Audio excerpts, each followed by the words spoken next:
Hi, I'm Greg Sando, and I'm here with Delta David Gier, who wears at least two hats.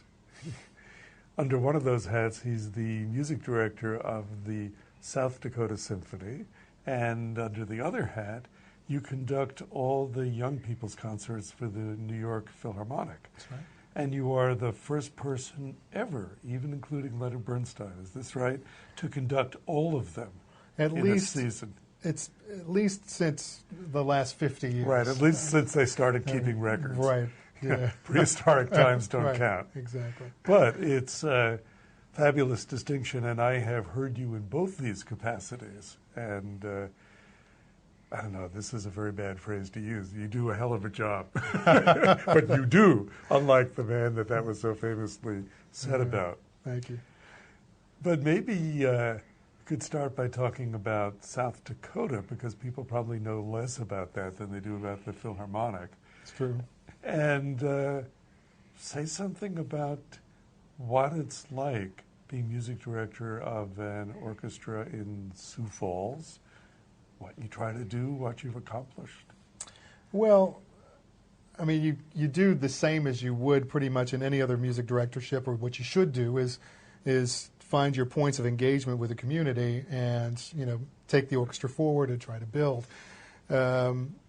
Interesting thing that sort of has happened in Sioux Falls is I have to back up to when I was a candidate there, because during that candidate week you do a lot of things, but one of the things you do is have your requisite interview with the local newspaper, right?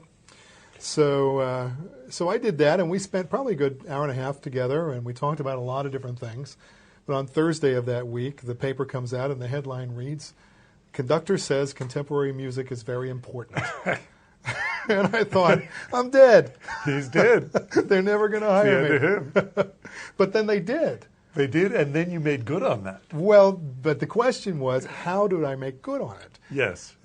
So literally the day that I was going to get on the plane to go to South Dakota to sign the contract, I'm out in my front yard in Montclair, New Jersey, and Steve Culbertson, the publisher of Subito Music, a neighbor of mine, pulls up to the curb and yells at me. He says, "Hey, David, guess what?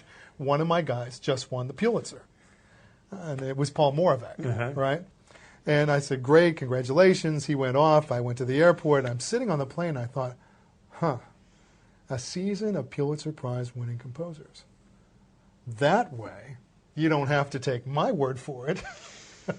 That's right. That's not to say that everything the Pulitzer Committee says is golden, but, Now, this is how we got to know each other. You had done this very successfully. Right. And then you wanted the world to know, and I was one of the people that you emailed to tell about it.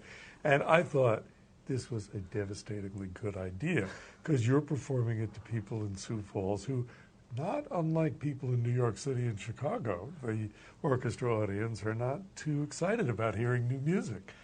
Well, they don't have any record with it anyway. They don't have a track record. They're not familiar with it. They're not sure of themselves. And on the whole, they probably would prefer to buy tickets for a concert without it.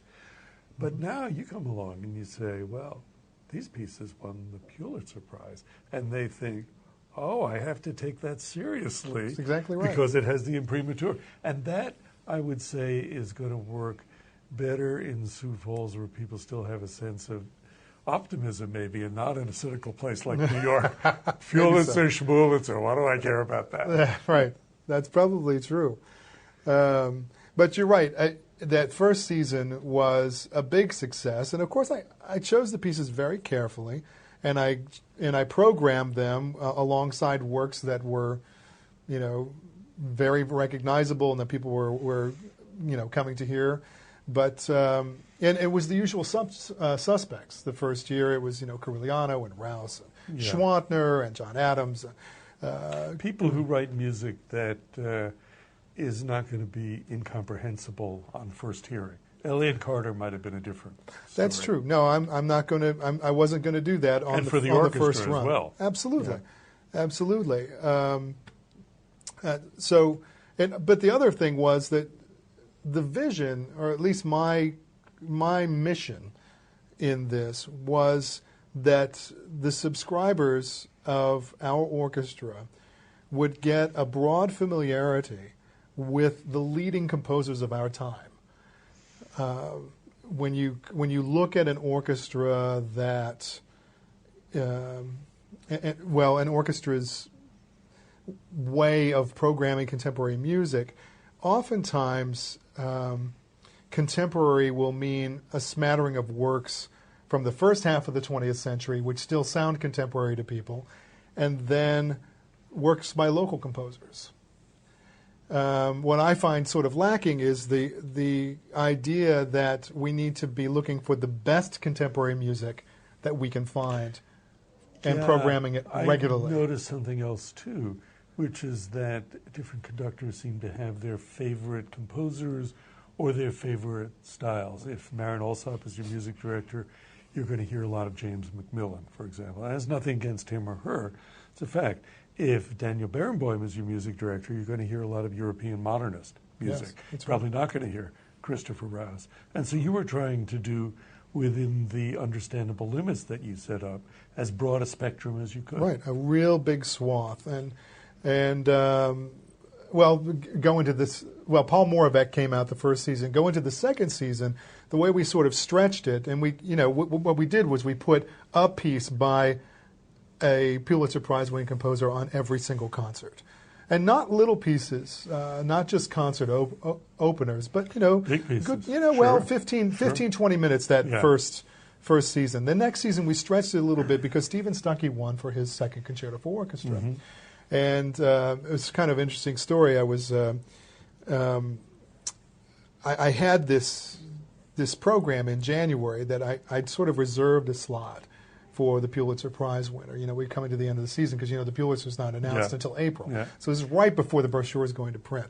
And I heard about this piece, and I got the score immediately. I looked at it, ascertained that we could do it justice, and I called Stephen out of the blue. Didn't know me from Adam, right? I caught him in his studio at Cornell, and I said, Stephen, here's the deal. I have this 10 or 15-minute slot for this year's Pulitzer Prize winner. But if you will come to Sioux Falls, I will scrap that program, and we'll give a whole half to this, but I want you to be on stage with me, and I want to tear the piece apart for a good 20 minutes or so with the orchestra, and I want you to tell us how you composed your piece. Yeah. And he said, I'm in. Yeah. What composer is going to resist that? Well, right. So, and that worked really well. I mean, we did Brahms' double on the first half, so, that was a great way to start the concert. But the whole second half was, how great is that? Did you have the reigning Pulitzer Prize winner telling you how he composed his piece? Freshly anointed in the news. Right. And there he is. Now, there are a lot of directions we can go to. This is sort of your marquee achievement in Sioux Falls. I think it's what you are known for outside the city. Well, but let me just tell you what happened this last weekend. Yeah. Because it sort of ties the whole thing together. Yeah? Yeah. This is very interesting because we did 3 years of this Pulitzer kind of programming. This is my fourth season. Mm-hmm. We did not do the Pulitzer this year. We have had lots of different contemporary music on the program, but this year I departed from it. And one of the things that I wanted to do that I began this year was to introduce European composers one at a time. Who are the likely candidates to be considered the giants of the second half of the 20th century? So this last weekend we did the Lutoslawski Concerto for Orchestra.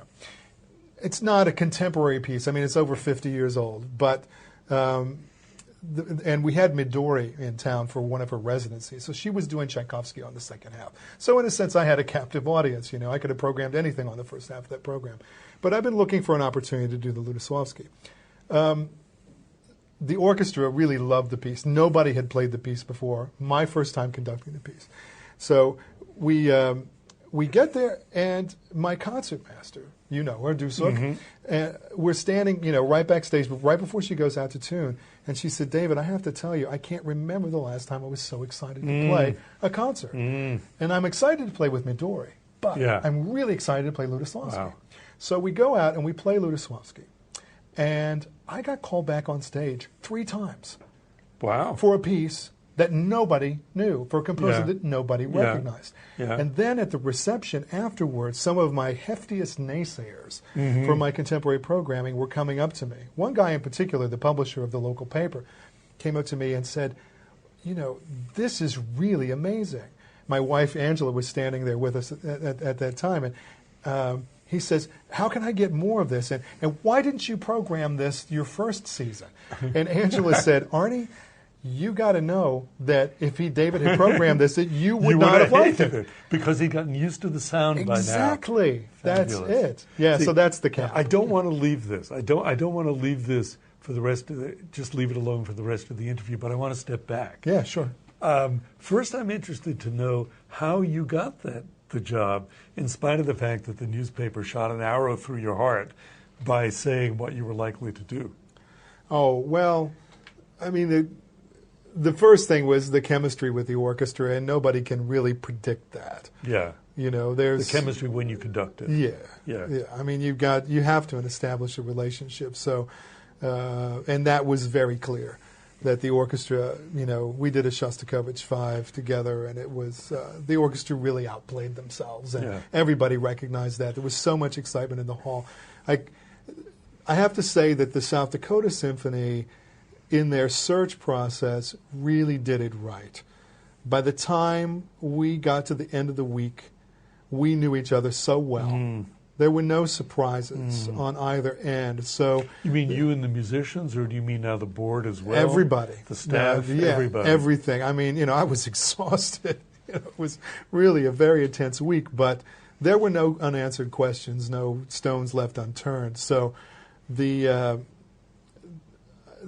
connection and the ideas that I had for wanting to connect with community really resonated deeply with them. And I had specific ideas for, you know, I had done my homework, basically. So I think that was it, just a deep connection on all these different levels.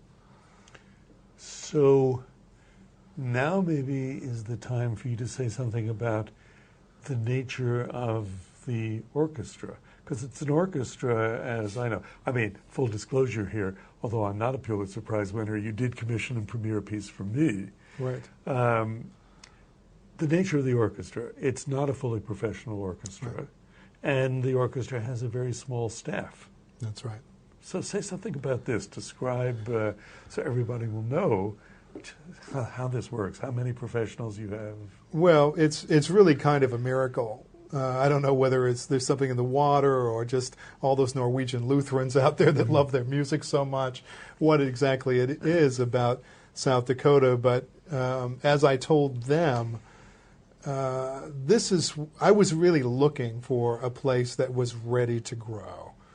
You know, I lived in New York for all of my adult life and worked with the Philharmonic and so on, and avoided taking a music directorship until I found a place where I really felt that I had what I needed to build something of significance. And they were interested in that also. So you've got a town of 150,000 people. You've got an orchestra, when I went there, of like $1.7 million budget. A staff, only 4 full-time staff there. So, you know, the staff is too small for even an orchestra of that budget size. But my executive director, Tom Bennett, is a miracle worker on a lot of fronts. And he has a board that functions, it's a large board, but it functions so well. And they work so hard, particularly on the fundraising end of things. So, you know, I'm very, very, very proud of them on that front.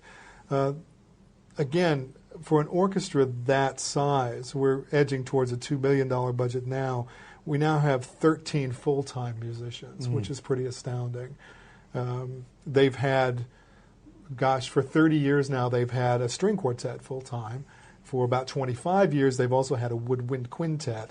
And just this last year, we added another full-time string quartet. Right. So we now have a core of 13 players. These are all wonderful players, wonderful people, very proud to be working with them. So are any of the brass besides the principal horn paid? Well, I mean, they're paid but not per service. Per service, but not on a salary. Actually, both my principal trumpet and my principal trombone are farmers. They buzz their mouthpieces while they're combining. Right, which reminds me of something I saw on your website that I thought was really, truly inspiring. When I first was getting acquainted with you in the orchestra, I went to the website, and there was something about the distances people came. Farmers from other states came because they wanted to play. Say something about that. Well, I mean, I sort of view it as kind of concentric circles that make up this orchestra. It's not so different from other orchestras, on that continuum from community orchestra to full-time professional orchestra. But Sioux Falls may be a little more isolated than a lot of them. I mean, we're 4 hours from Minneapolis, 3 hours to Omaha. We're kind of an island there. So we have this core of 13 full-time players, and then you have your who live there? Or yeah, live they elsewhere? do. They all live there. Well, for 9 there. months out of the year, they're contracted to be in town. Yeah. And when we have now 14 weeks of orchestra concerts. When they're not doing that, they're out playing as a string quartet or playing as a wind quintet. And that's another great thing about the gig, is that they do get to play a lot of chamber music. They do, but they don't get paid by the orchestra to do that. No, we're not in that degree of heaven yet. Oh, they do. I mean, it's really? a full-time job. Yeah. Their salaries we are are in a kind of heaven here. We are, absolutely. Many people would love those jobs. Well, those principal positions are competitive with the salaries of, playing in an orchestra like Louisville or Phoenix or, so, and in Sioux Falls, of course, the cost of living is cheaper. So, with teaching and things, you can make a decent living. And it's part of their contract, their full-time contract, to play chamber music like that. And so now, one of the reasons I wanted to set the scene this way is when you put the Lutoslawski Concerto for Orchestra on the program, you're talking about an orchestra that is mostly not professional. That's right. So this is going to be a stretch for them. It's not like putting it in front of the Louisville Orchestra or the Phoenix Orchestra, let alone the Philharmonic. That's right.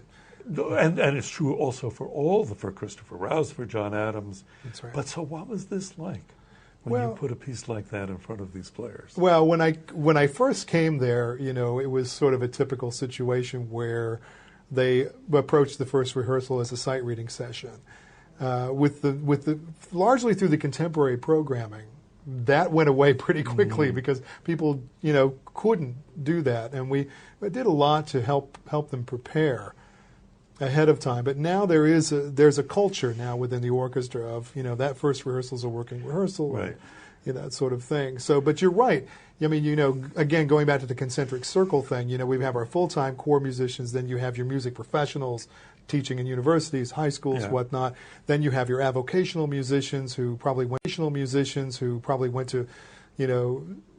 to college for music, but then got an MBA, that sort of thing.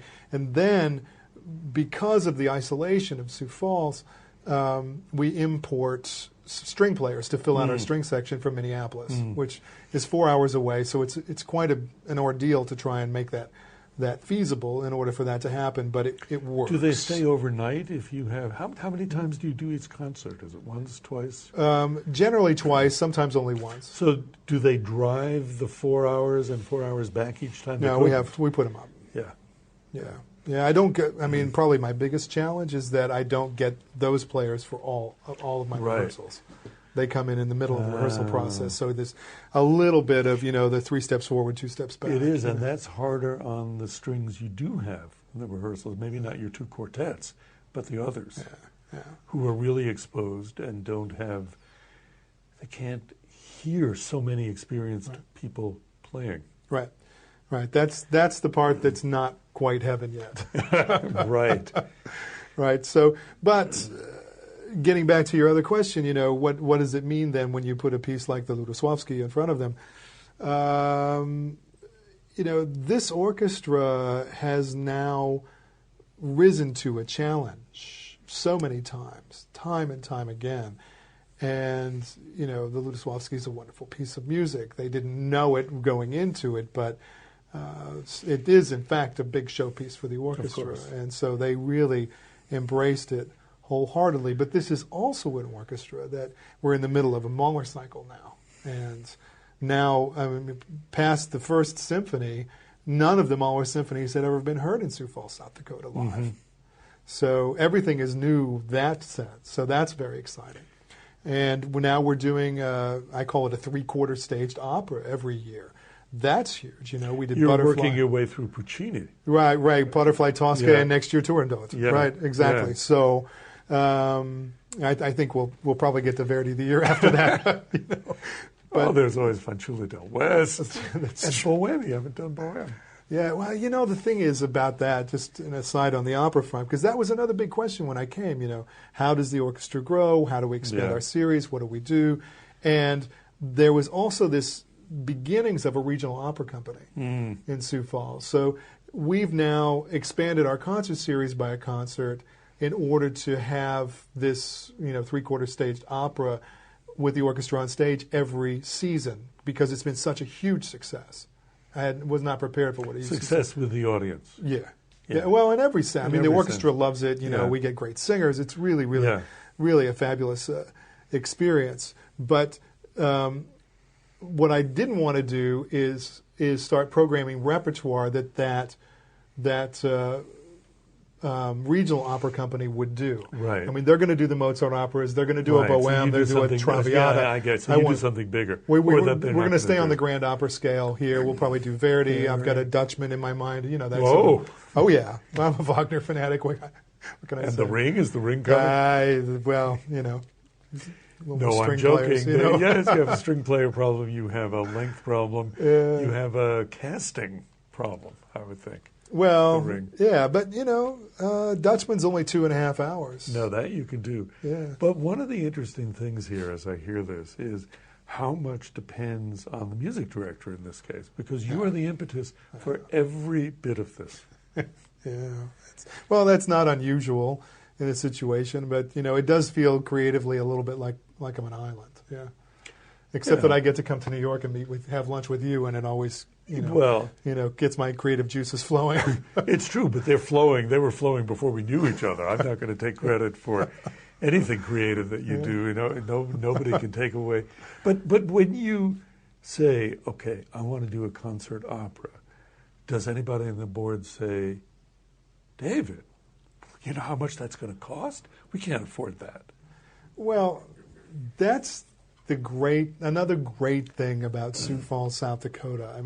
Another thing that I noticed even as a candidate, there's this sort of can-do attitude. I don't know, again, it's that sort of Midwest roll up your sleeves and get in there and make things happen. Mm-hmm.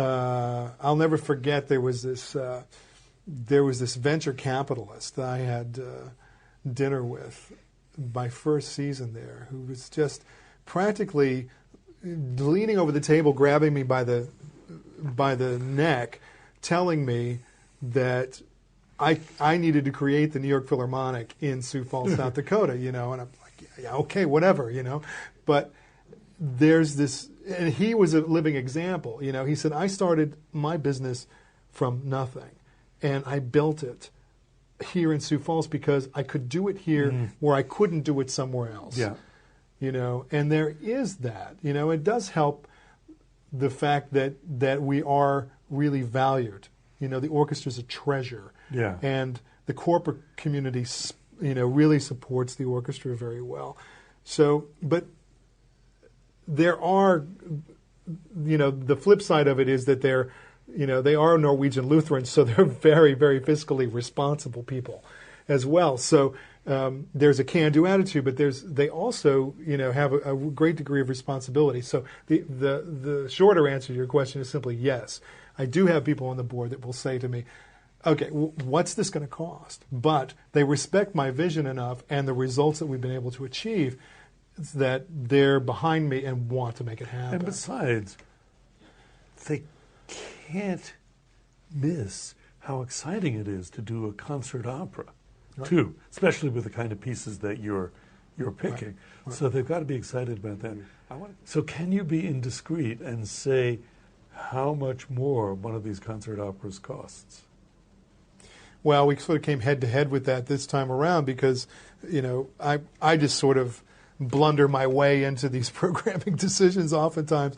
But, Turandot is the only Puccini opera that's still under copyright. Yes. Hello, Yes. grand rights, Yes. that sort of thing. And so there was some sort of, negotiating through the season that we had to do. Like we were going to do a Don Quixote next year. We're going to play it 5 times for all these school children, and that's a huge orchestra, And so once we found that, we had to backpedal and say, okay, so we'll do Beethoven 6 this year and Don Quixote next year. Yes. But it's always within this, we'll find a solution. We'll make it happen. And the biggest orchestras make that kind of trade-off. Of course. They have to. Yeah.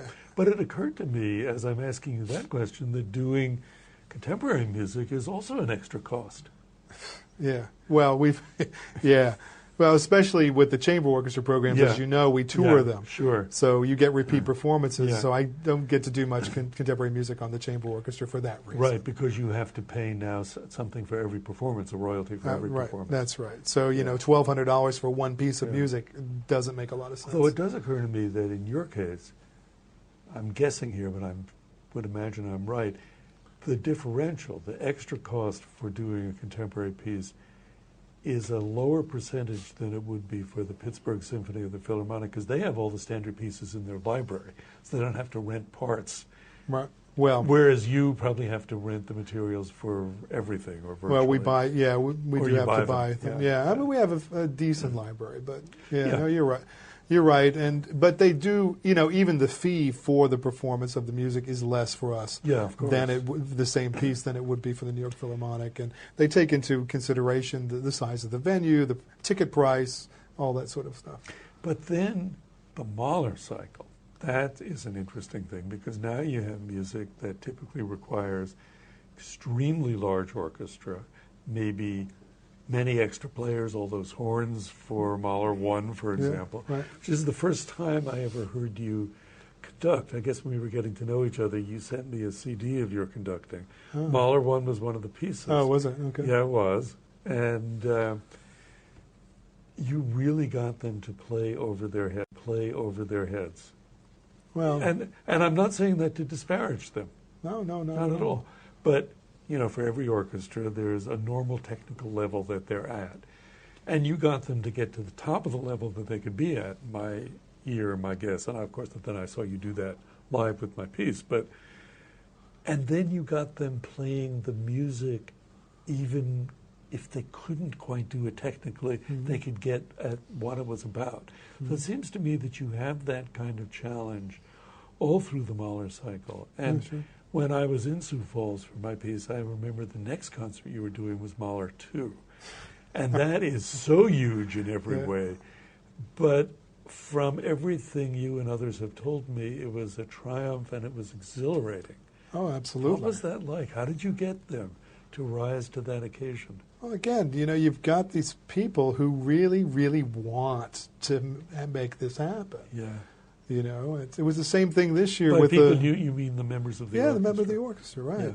Yeah. And then this year, we did the Mahler 4, and, Henry Fogel came out for it, and gosh, we got an A+ on our report card, It was really, really neat to see him, look at all the organization, but, just to, he saw the same thing you did. You've got an orchestra here who would appear to have limitations on what it can do, but then it goes beyond it, and it's I don't know, it's kind of blissful at this particular point with this group, because you could say that about just about every single concert we play. They outdo themselves. Yeah. So, and you are being very nicely modest here by saying that this is what they want to do, but I think I'm not alone in hearing you say that and knowing full well that you contribute to it. And certainly if there are orchestra musicians watching this, they know better than anybody that not every conductor is going to have an orchestra reacting like that. So you don't have to blush, and you don't have to say, "Oh yes, I'm fabulous." I'll leave that alone. That's not you. You're not going to go there. But I just want to state for the record what must be obvious to most of the people watching this, that David is bringing something which is inspiring to the orchestra.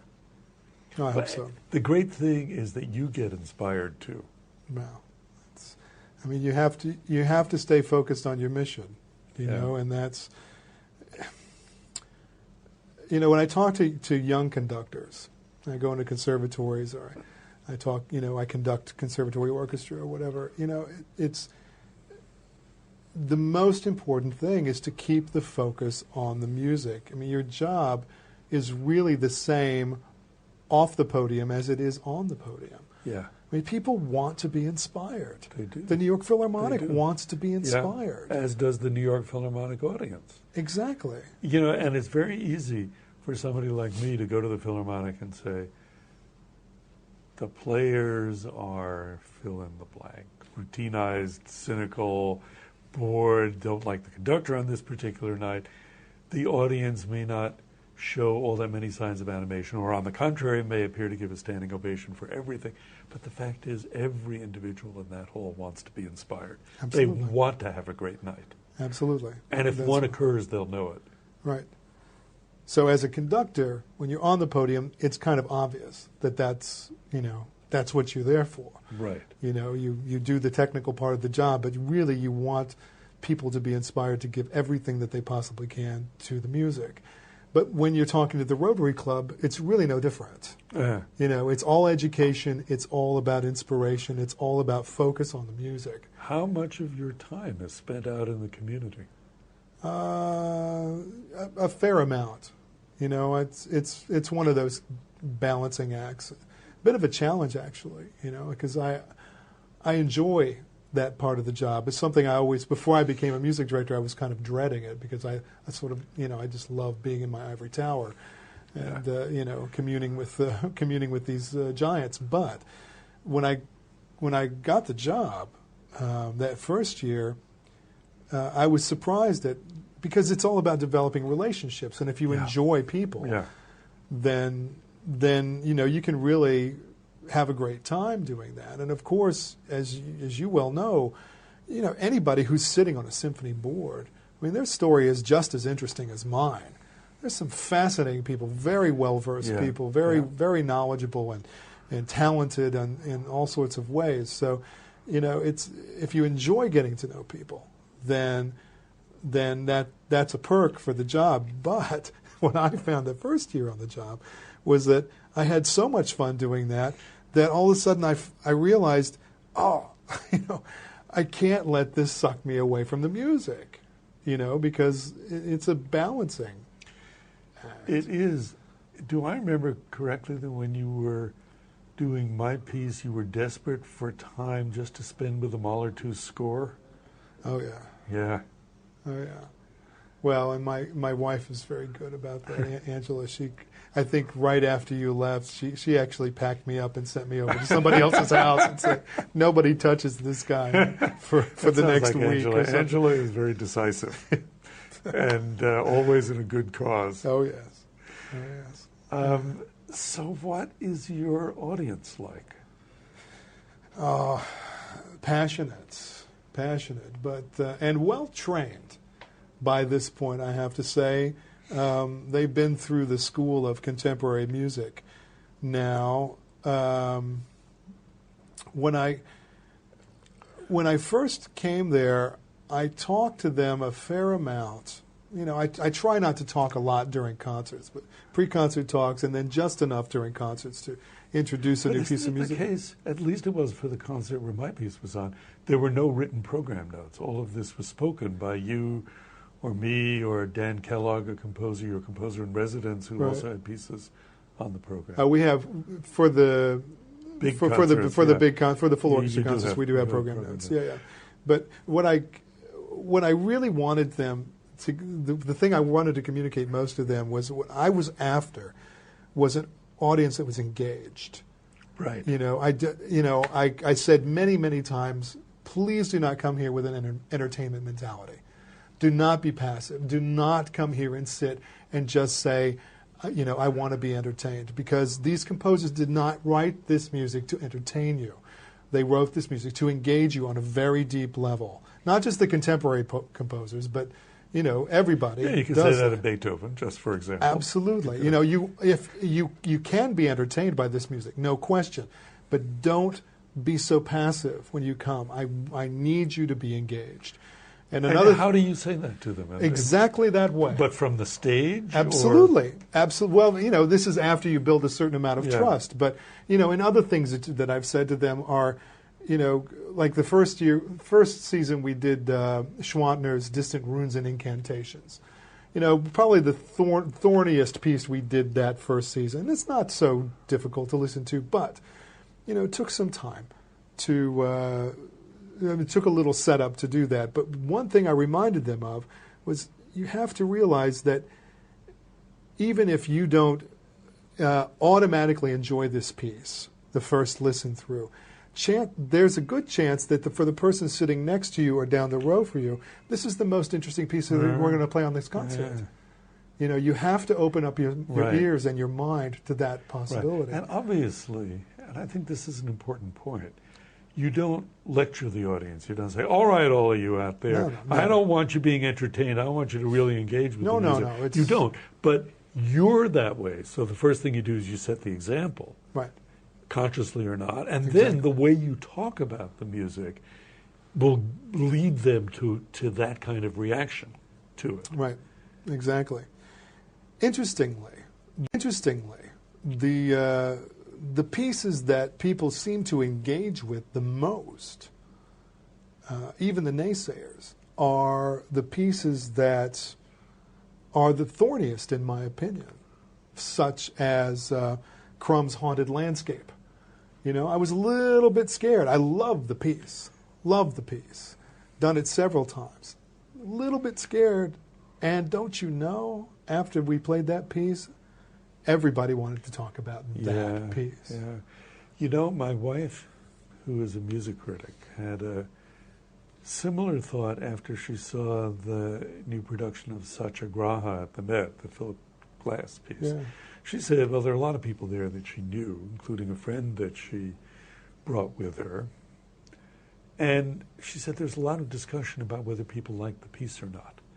But they were talking about it. Right. They were engaged with it. Absolutely. Even if they hated it, they knew that something had happened. Exactly. That they engaged with. Exactly. Yeah. But a little something basic about the audience. The League of American Orchestras has numbers showing decline in orchestra attendance starting around the mid-90s and then picking up in the last 2 years. And there is also talk about the aging audience, and I certainly know organizations, one a smaller orchestra, one a chamber music group, where there's just kind of a trickle each year of people not renewing subscriptions, so they have fewer and fewer subscribers every year by a handful of people, but over 10 years it can really add up. Are you having problems like that? Do you see anything like that? No. But the first year I lost a percentage of subscribers because I was programming contemporary music. Yeah. These were people who really only wanted to hear what they wanted to hear. And so you know that this is why they left, because they I wrote got letters and hate emails, mail. told you personally. Yeah. Yes, I did. But it's built back up, and I understand. Same people came back or new people? No, new people. Ah. New people came back. So as many people as left, that many new people came back, or more new people? More.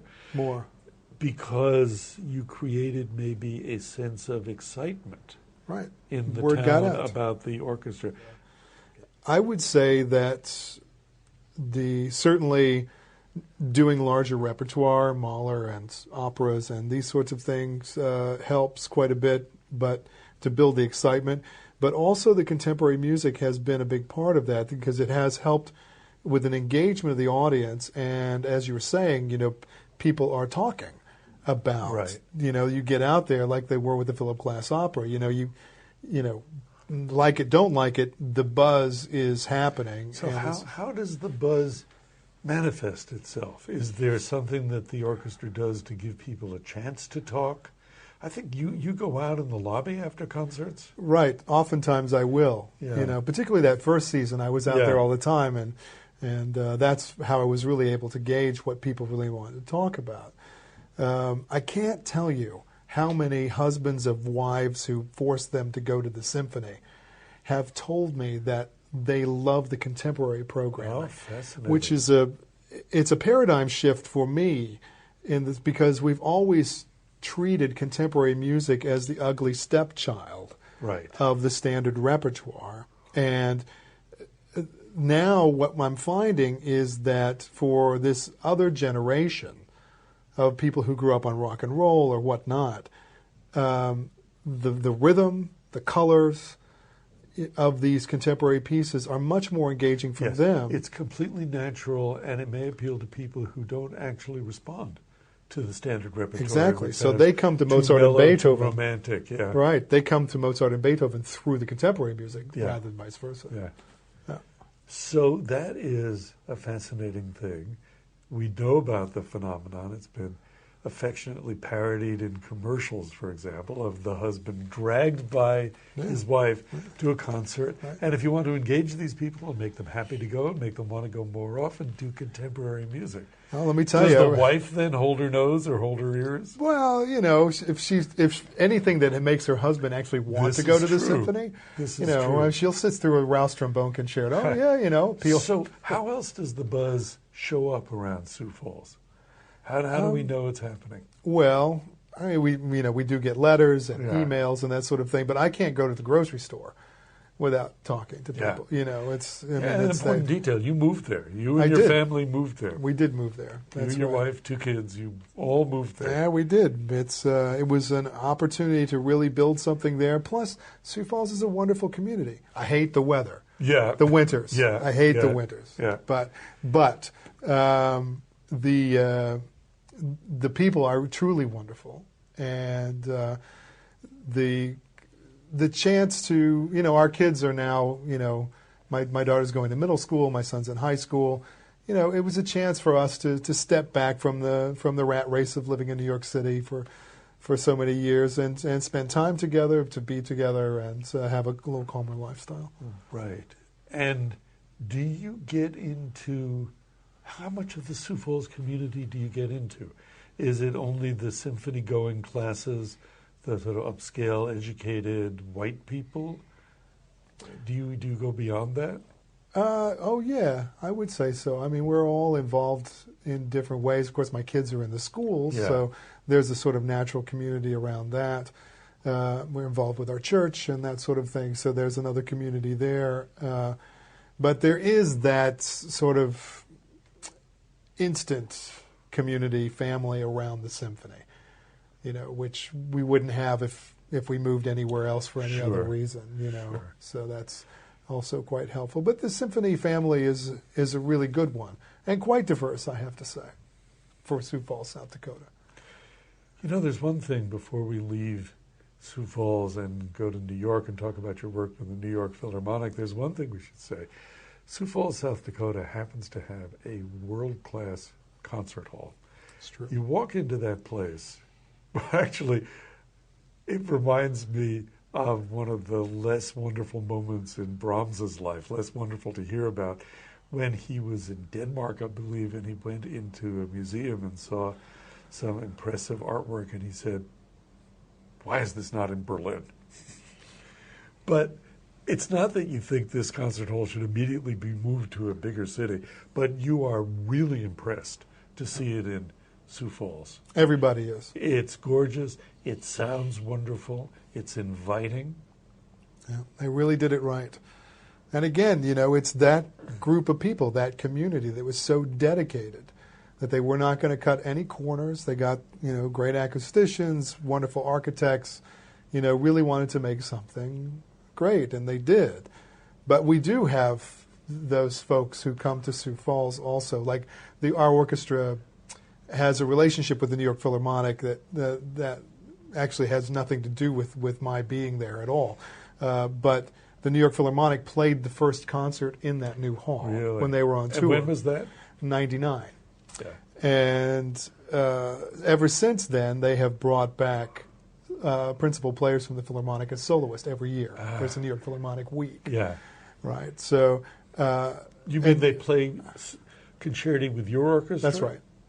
That's right. Fabulous. Yeah, every year. And that is actually how I learned about the job, because Mark Nuccio, our associate Yeah. principal clarinetist, was in Sioux Falls playing the Nielsen.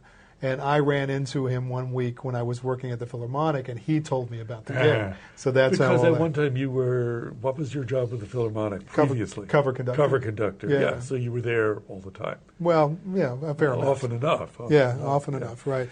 So, but almost every time a New York Philharmonic player comes out to play in our hall, they say, this is not fair that this hall should be in Sioux Falls, South Dakota. I want to take this hall back to New York. And it's, so they'd rather play there than Avery Fisher. Let's not go there. Let's not go there. But some people would not be surprised. Okay, so that's a natural segue to your work in Avery Fisher and beyond with the Philharmonic. You conduct the young people's concerts, of which you said there are 6 every year? Four every year, right. Okay. And then in addition to that, there are 6 concerts for which school kids are bussed in. Right. Because the young people's concerts are public concerts to which people buy tickets. Right. Families buy and go with their kids. Yeah. And this is the first year you've done the entire season of this. That's right. But last year you did one? That's right. Yeah. Yeah. Last year was my high hoop that I had to jump through. An all Baroque program for kids. I remember that. And I said Baroque program at the Philharmonic. I said to Chad Smith, who was the artistic administrator at the Philharmonic, when he offered me that program, I said, "Can you set the hoop any higher? An all Baroque program for kids." And also, how are you going to make an impression on the Philharmonic with an all Baroque program? Exactly. Well, I guess it worked. I guess it worked. All, because some people would say, well, there's not really much to conduct, is there?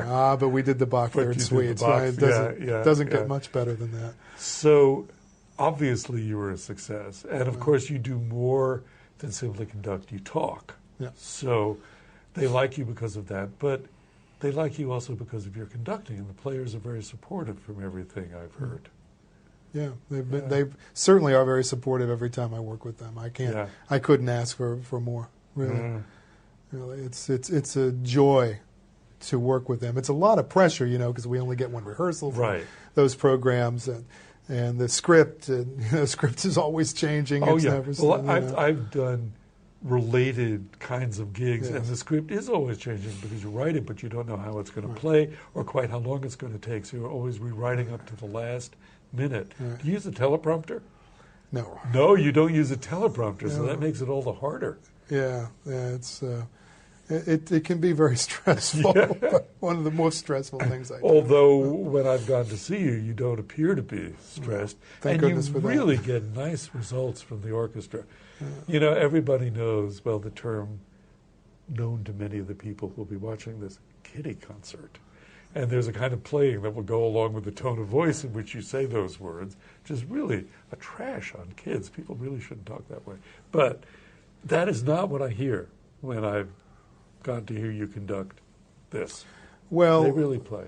That stems first and foremost, I think, from the whole concept. I mean, these are really hard-hitting young people's concerts. They're not shying away from it. I mean, the last concert we did, a movement of Shostakovich 10. We did, Sibelius 2. We did a Stephen Stuckey percussion concerto. I mean, this is real repertoire with real teaching, and I find it very stimulating because here I'm not an artistic island.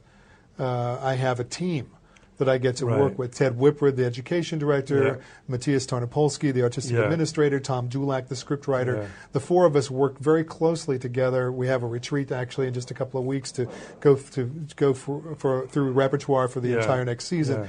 And it's a very stimulating environment to work because all of us are really committed to doing the best teaching we can, bringing really cutting-edge approaches to teaching core repertoire and also introducing contemporary music and that sort of thing. So, although, when you're dealing with kids, they don't know the difference between core repertoire and contemporary music. Right. So it's a dual purpose because I think that, as you probably know, the Young People's Concerts at the Philharmonic, for a while, they were commissioning new works for each Young People's Concert. Yeah, I mean, so John Deek wrote a full program for them, Richard Sortome, was another composer. So and they've come back to sort of the Leonard Bernstein model now, where they really, the idea is to introduce the kids to core repertoire and give them a real sense of a concert-going experience and how to listen to a concert. And I think I've pushed to keep a contemporary component in, like, every concert that we did this year had a contemporary composer on it. So. And one thing occurs to me. You mentioned John Deek, who of course is the associate principal bass of the Philharmonic and a terrific composer. But John also has a project I'm sure you know about where he works with kids and adults and gets them to compose. Right. I've been in one of those workshops with adults. Okay, I'm a composer anyway, so it doesn't count for me. But the stuff he got from people who may have had no musical training, it's extraordinary. We did it at a conference at Cleveland. Members of the Cleveland Orchestra were on hand along with John to play it. So what I'm getting around to is that you can have pieces by kids. John, you did that? 10 of them this year. Oh, man. 10 of them. How fabulous. Yeah. Wow. Absolutely. Yeah. No, it's very, very exciting. Actually, this week we'll do 8 different ones. We have 5 elementary, middle school age, and then we have 3 high schoolers this week. Wow. Yeah, for the school concerts. Huh. Yeah. And are these pieces that John worked with them on, or pieces that arose independently that they just wrote? No, they've been mentored. Yeah.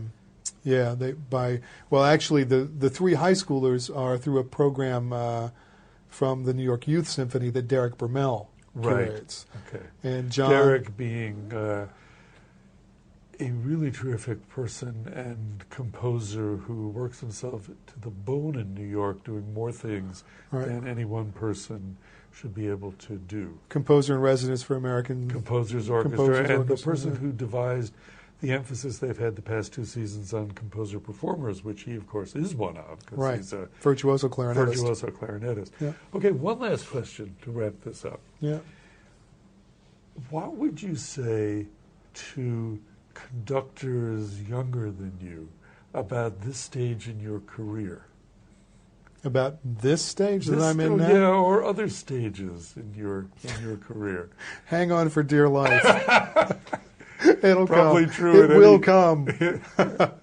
No, it's as I said earlier when I talk with young conductors, really keeping the focus on the music. That was something that my teacher, Gustav Meyer, sort of drilled into us, or at least something that was drilled into me, was that when you stand on the podium or when you're in your capacity as conductor or music director, if you take your focus off of the music, you're on very shaky ground. Yeah. So really make sure that your priorities are right. It sounds like you got the South Dakota job in some part because of your focus on the music, probably the Philharmonic likewise, that you're up there doing your Baroque music on one rehearsal and you're focused on the music in a way that everybody can see and respond to. Right. I've really, no nonsense. Just no nonsense. Ego. Yeah, all that's of that. right. That's right. Put that aside. Yeah. Put that aside. No, it's really about the music. Bringing the composer to the center of the stage. Comes back to that experience that everybody's there for. The peak experience of playing the music at your best and hearing the music when it's at its best. Right. And if you can do something to help that to happen, people will know. And that is something to hang on to for dear life. Absolutely. At the time when you wonder if you'll ever have a career. And you know what? I don't mean to say that this is a consolation, but nobody can take that away from you. That's right. If your career is not going well for the moment, nobody can take the music away. That's absolutely right. Fabulous, David. Thank you very much. Thank you, Greg. Been a pleasure.